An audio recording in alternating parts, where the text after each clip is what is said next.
मेरो चाहिँ यो मोबाइलमा चाहिँ टर्च लाइट चाहिँ बल्दैन। यसलाई चाहिँ मैले कसरी समाधान गर्ने भन्ने बारेमा चाहिँ एउटा आइडिया लगाउँदैछु। च्यानललाई चाहिँ सुरुदेखि अन्त्यसम्म हेर्न नभुल्नु होला। मैले चाहिँ सबै कुराहरू चाहिँ यसलाई चाहिँ हेरिसकेपछि एउटा आइडियाले चाहिँ पक्कै पनि काम गर्नेछ भन्ने आशा मैले लिएको छु। यसको लागि चाहिँ म सेटिङमा आउँछु। सेटिङमा आइसकेपछि यहाँनिर चाहिँ तपाईले सिस्टममा गइसकेपछि यहाँनिर चाहिँ रिसेट अप्सन भनेर भनेको छ। यहाँनिर चाहिँ तपाईहरु चाहिँ यी अप्सनमा सबै गर्नु होला। नभएपछि तपाईहरु लास्टमा चाहिँ सबै कुराहरू चाहिँ ब्याकअप गरेर चाहिँ तपाईले सबै कुराहरू चाहिँ यसरी डेटा चाहिँ क्लियर इरेज अल डेटा चाहिँ तपाईले गरेर आफ्नो मोबाइललाई चाहिँ तपाईले समाधान गर्न सक्नुहुन्छ। मैले चाहिँ यहाँ रिसेट हान्दैछु मोबाइललाई चाहिँ। यसरी केही समय चाहिँ यसले लोडिङको लागि चाहिँ लिन्छ।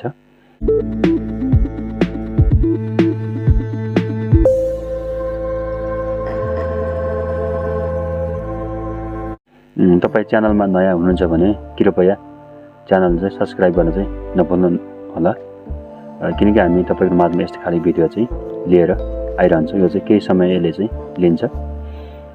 अब चाहिँ यो खुल्दै छ, ओपन हुने चाहिँ यो तयारीमा चाहिँ रहेको छ।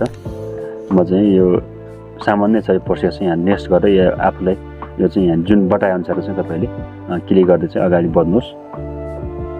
यसरी यहाँनिर आइसकेपछि म चाहिँ जुन ल्याङ्ग्वेज चाहिँ इङ्ग्लिस बनाउँछु। स्टार्टमा क्लिक गरिसकेपछि अब चाहिँ नेक्स्टमा चाहिँ तपाईले क्लिक गर्नुहोस्। यो गरिसकेपछि माथि चाहिँ यसलाई माथि सारेर यहाँ चाहिँ कुन कलमा गयो त्यो फेरि नेक्स्ट गर्नुहोस्। एनसेलमा एनटिसीमा कलको लागि नेक्स्ट गरेँ मैले क्लिक गरेर।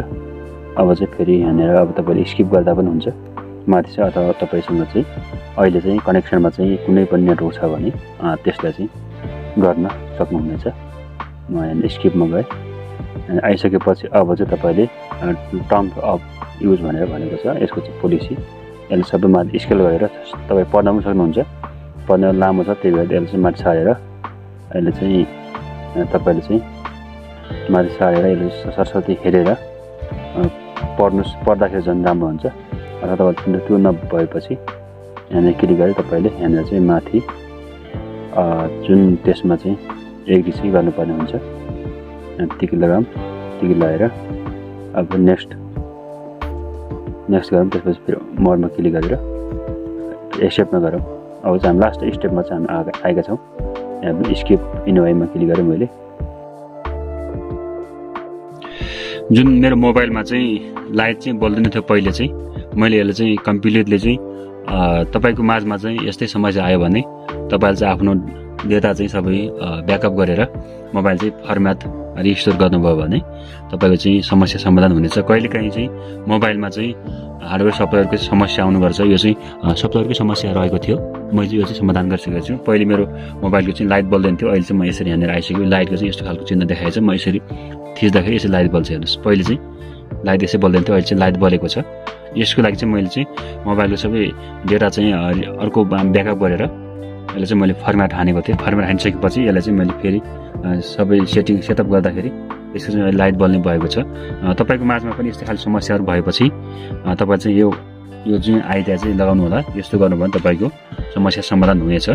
र अन्त्यमा चाहिँ यस भिडियोलाई चाहिँ सब्स्क्राइब गरेर चाहिँ सहयोग गर्नु नभुल्नु होला। र तपाईँको साथी आफन्तीहरूलाई पनि यस भिडियो बारेमा जानकारी दिन नभुल्नु होला, किनकि यस्तै खाले भिडियो तपाईँ सेयर गरिरहँदाखेरि तपाईँ जस्तै समस्या समाधान चाहिँ अरूको पनि हुनसक्छ।